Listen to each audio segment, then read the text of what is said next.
আসসালামু আলাইকুম। আমরা আজকে একটা খুবই ইম্পর্টেন্ট একটা এমসিকিউ দেখব, যেটা কিনা প্রত্যেক ভার্সিটি অ্যাডমিশন টেস্টে আসেই। সেটা হচ্ছে এইটা, দেখেন 2 নাম্বার প্রবলেমটা দেখেন। 30 ডিগ্রি সেলসিয়াস তাপমাত্রায় অক্সিজেনের মূল গড় বর্গবেগ কত? জাহাঙ্গীরনগর 22-23-এ আসছে, এবং আমার মনে হয় এই সেম প্রবলেমটাও জাহাঙ্গীরনগর 24-25-এও আসছে। জাহাঙ্গীরনগর কিন্তু এটা খুবই পছন্দ করে, এটা একটা হুবহুব এটাই দিছিল।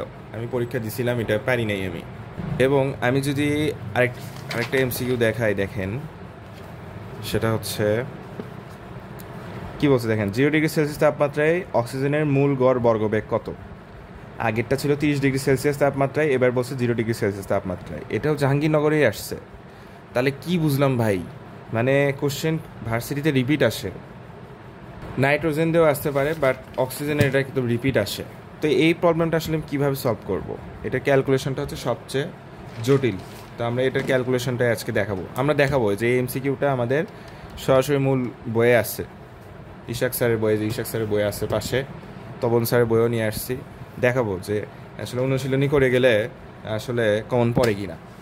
আচ্ছা, তো কি বলছে দেখেন, যে 30 ডিগ্রি সেলসিয়াস তাপমাত্রায় অক্সিজেনের মূল গড় বর্গবেগ কত? আচ্ছা, তাহলে সিআরএম এর সমান আমি এটা লিখতেই পারি যে √3 3RT ডিভাইডেড বাই এম। ঠিক আছে, √3RT ডিভাইডেড বাই এম। আচ্ছা, এখন ক্যালকুলেশনটা হচ্ছে সবচেয়ে জরুরি। এই আর কি, আর হচ্ছে মোলার গ্যাস ধ্রুবক, এটার মানটা মুখস্থ রাখতে হবে, হচ্ছে 8.314 জুল পার মোল পার কেলভিন। হ্যাঁ, আর সিজিএস এককে সম্ভবত হয় 0.0821 লিটার অ্যাটমসফিয়ার পার মোল, লিটার অ্যাটমসফিয়ার পার মোল পার কেলভিন, সম্ভবত এটাই হওয়ার উচিত। আচ্ছা, যে তো এই প্রবলেমটা আমি তাহলে কীভাবে সলভ করবো, দেখো 3 আর এর মান হচ্ছে 8.314, আর তাপমাত্রা এখানে 30 ডিগ্রি সেলসিয়াস। 30 ডিগ্রি সেলসিয়াস মানে আমরা যে 273 সাথে আমাদেরকে অবশ্যই কেলভিনে নিতে হবে, কারণ এটা হচ্ছে এমকেএস বা এসআই পদ্ধতি। তো তাহলে যদি নেই, তাহলে দেখো 303 থাকে। আর এখানে অক্সিজেনের আণবিক ভরটা নিতে হবে। আণবিক ভর কত অক্সিজেনের, সেটা হচ্ছে 32, তাই না, O2।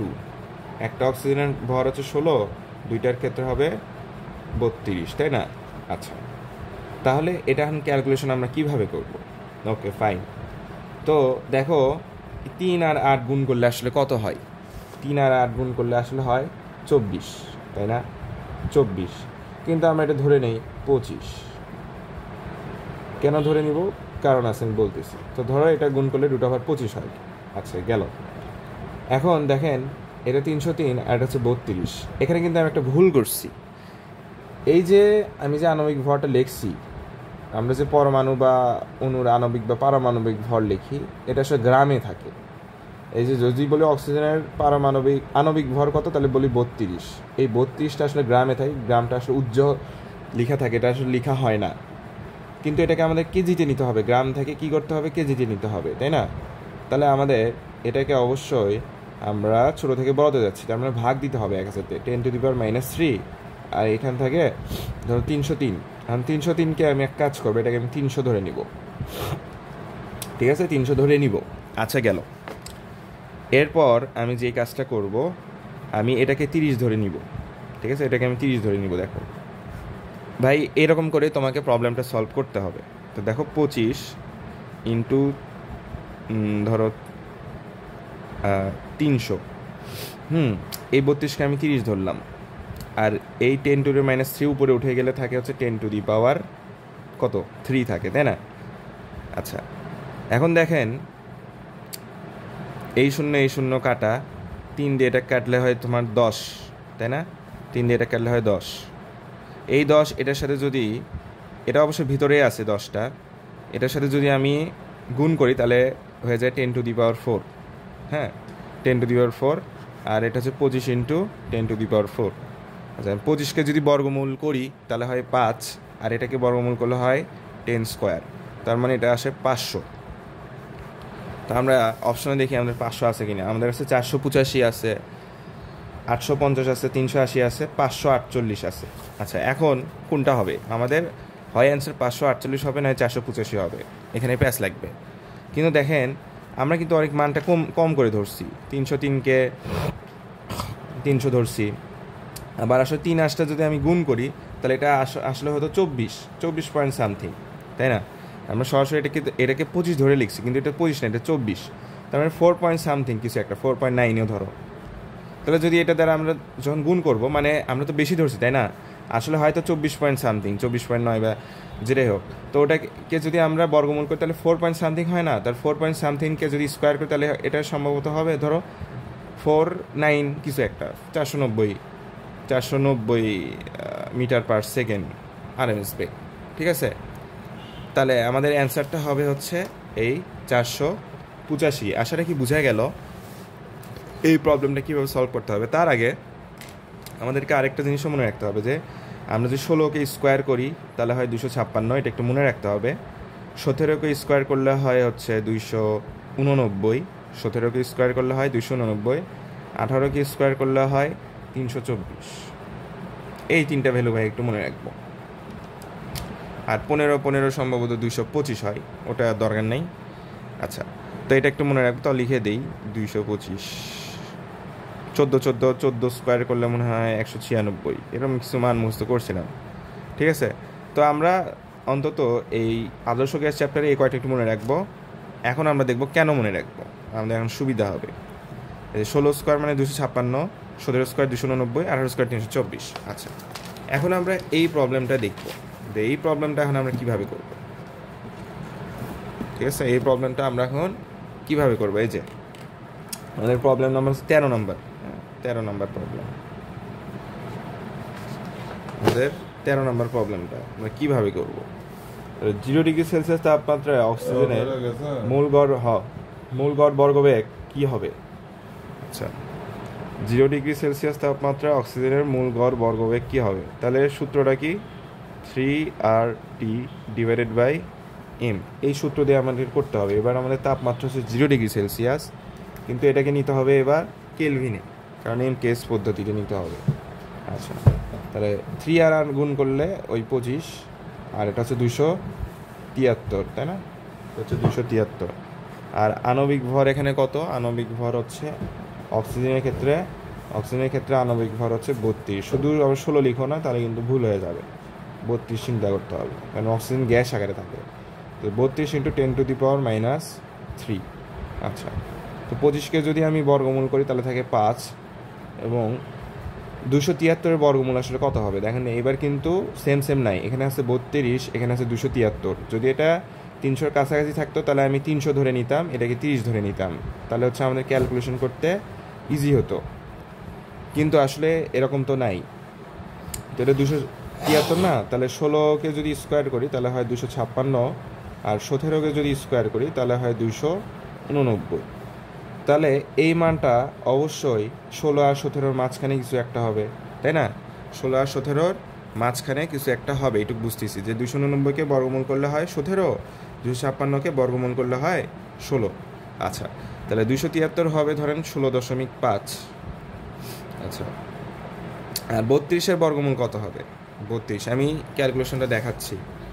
32-এর বর্গমূলটা হবে হচ্ছে 36-এর বর্গমূল কত? 6, এবং 25-এর বর্গমূল হচ্ছে 5। তাহলে 5 আর 6-এর মাঝামাঝি কিছু একটা, কারণ 32 এরকম আছে, তাহলে ধরেন 5.5 হবে। ঠিক আছে, আর এটা উপরে যাবে 10⁻³ উপরে যাবে। আচ্ছা, এখন কথা হচ্ছে 10⁻³ যদি বর্গমূল করি তাহলে সেটা হবে 10/3/2, যেটা একটা ভগ্নাংশ চলে আসে। তা আমরা একটা কাজ করব, আমরা হচ্ছে উভয় পক্ষে √10 দ্বারা উপর নিচে গুণ করবো। তো √10 দ্বারা যদি গুণ করি তাহলে হচ্ছে এখানে একটা +1 যোগ হবে, আর এখানে একটা √10 থাকবে, তাই না?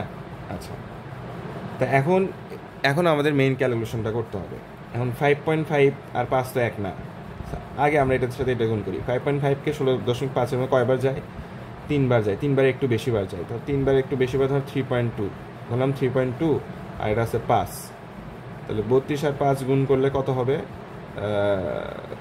160, হ্যাঁ 160। আর 10⁻⁴ মানে 10 স্কোয়ার, আর √10 মানে 3 পয়েন্ট সামথিং, 3 পয়েন্ট সামথিং।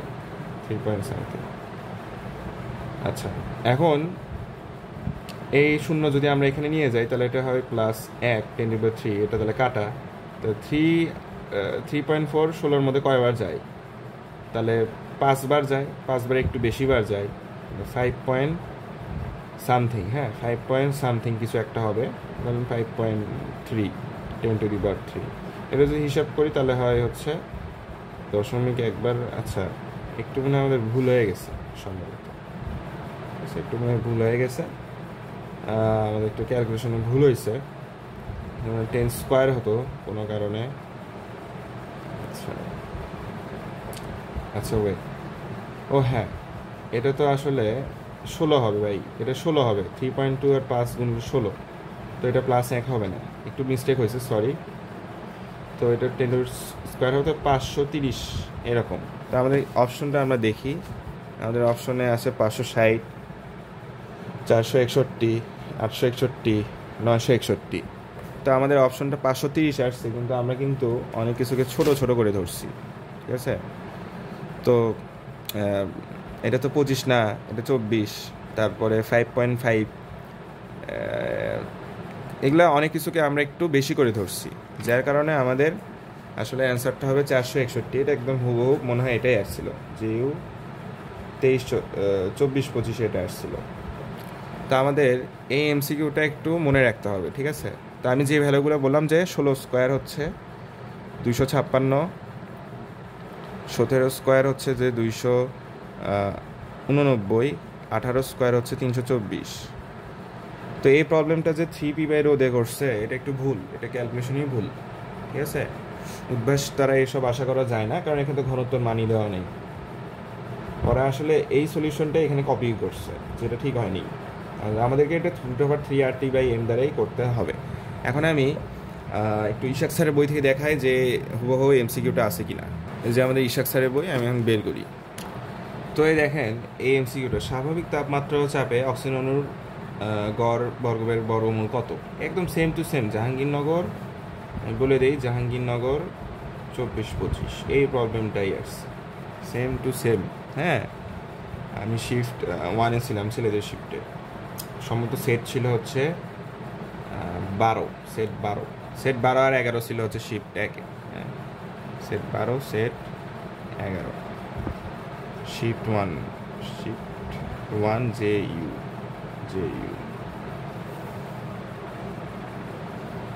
একদম হুবহু তুলে দিচ্ছে এই প্রবলেমটা, ঠিক আছে? তাহলে আমাদের কিন্তু অক্সিজেনের ক্ষেত্রে এটা একটু আমরা মুখস্থ করে ফেলবো, তাহলে আমাদের ভালো হবে।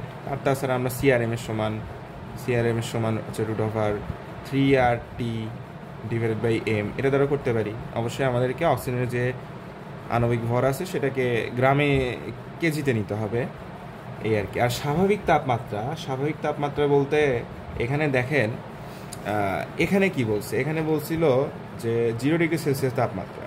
হ্যাঁ, 0°C তাপমাত্রায় 461 আছে, তার মানে স্বাভাবিক তাপমাত্রা বলতে এখানে বোঝাচ্ছে যে আপনার 0°C। হ্যাঁ, 0°C। আর এখানে প্রমাণ বললে কি ধরবেন? প্রমাণ বললে আসলে প্রমাণ চাপ ও প্রমাণ তাপমাত্রা, এই দেখেন এখানে 30°C বলে দিচ্ছে।